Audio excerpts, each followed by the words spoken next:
Hi hello, ഇന്ന് ഞാൻ വന്നിട്ടുള്ളത് ഒരു അടിപൊളി സ്നാക്സ് ഉണ്ടാക്കാൻ വേണ്ടിയിട്ടാണേ.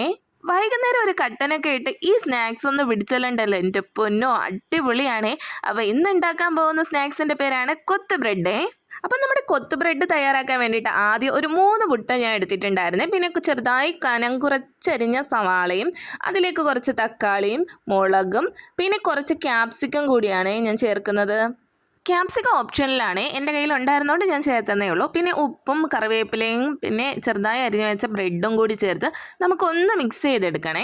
പിന്നെ എൻ്റെ വീഡിയോ ആദ്യമായിട്ട് കാണുന്നവരാണ് നിങ്ങളെങ്കിൽ എൻ്റെ ചാനൽ ഒന്ന് സബ്സ്ക്രൈബ് ചെയ്തിട്ടിരുന്ന കാണണേ. നിങ്ങളുടെ സപ്പോർട്ട് എനിക്ക് ഏറ്റവും വിലപ്പെട്ടതാണേ. ഞാനെടുത്ത ബൗളൊന്ന് ചെറുതായിപ്പോയി എന്ന് തോന്നുന്നുണ്ടായിരുന്നു കേട്ടോ. മിക്സ് ചെയ്യാൻ നേരത്തെ നല്ല പാടുണ്ടായിരുന്നേ.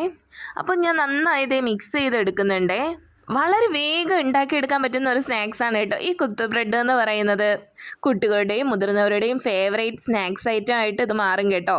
അപ്പോൾ ഈ ഒരു പരുവത്തിനാണ് കേട്ടോ ഞാൻ മിക്സ് ചെയ്തെടുത്തിട്ടുള്ളത്. ഇനി ഒരു പാൻ വെച്ചിട്ടുണ്ടായിരുന്നേ. ആ പാൻ ചൂടായപ്പോഴത്തേക്ക് ഞാൻ എണ്ണ ഒഴിച്ച് കൊടുത്തിട്ടുണ്ടായിരുന്നു. പിന്നെ നമ്മൾ മിക്സ് ചെയ്തിട്ടുള്ള ഈ ഒരു ബ്രെഡിൻ്റെ മിക്സ് നമ്മൾ ഇട്ട് കൊടുക്കുക. അതിലേക്ക് ഞാനൊന്ന് നിരത്തി ഇട്ട് കൊടുക്കുന്നുണ്ടേ. ഞാനൊരു 5 മിനിറ്റ് മാത്രമേ അങ്ങനെ മിക്സ് നിരത്തി ഇട്ട് കൊടുത്തിട്ടുള്ളൂ കേട്ടോ. പിന്നെ കുറച്ച് കഴിഞ്ഞപ്പോൾ ഞാൻ അതിനെ ഇളക്കാൻ തുടങ്ങിയിട്ടുണ്ട്.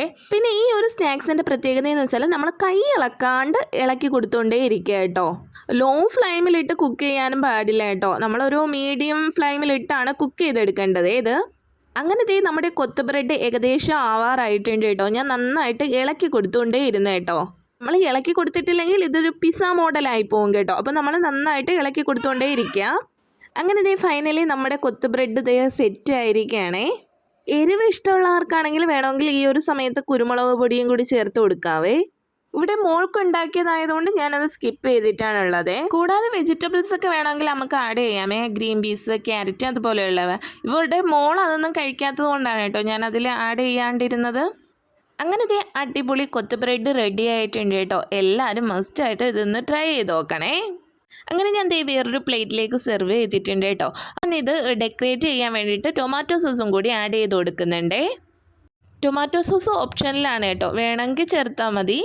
അപ്പോൾ കുട്ടികളൊക്കെ സ്കൂളിൽ വിട്ട് വരുമ്പോഴത്തേക്ക് ഇതുപോലെ ഒരു ഐറ്റം ഉണ്ടാക്കി കൊടുത്തിട്ടുണ്ടല്ലോ, പാത്രം കാലിയാവുന്നത് അറിയില്ല. അങ്ങനെ ഞാൻ പാത്തൂസിനും എടുക്കുന്നുണ്ടായിരുന്നേ. പാത്തൂസിന് വളരെയധികം ഇഷ്ടപ്പെട്ടു, ഓളെ എൻജോയ് ചെയ്ത് കഴിക്കുന്നുണ്ടായിരുന്നേ. പിന്നെ എൻ്റെ ഈ കുഞ്ഞു വീഡിയോ ഇഷ്ടമായ ലൈക്കും ഷെയറും സബ്സ്ക്രൈബും ചെയ്യാൻ മറക്കല്ലേ.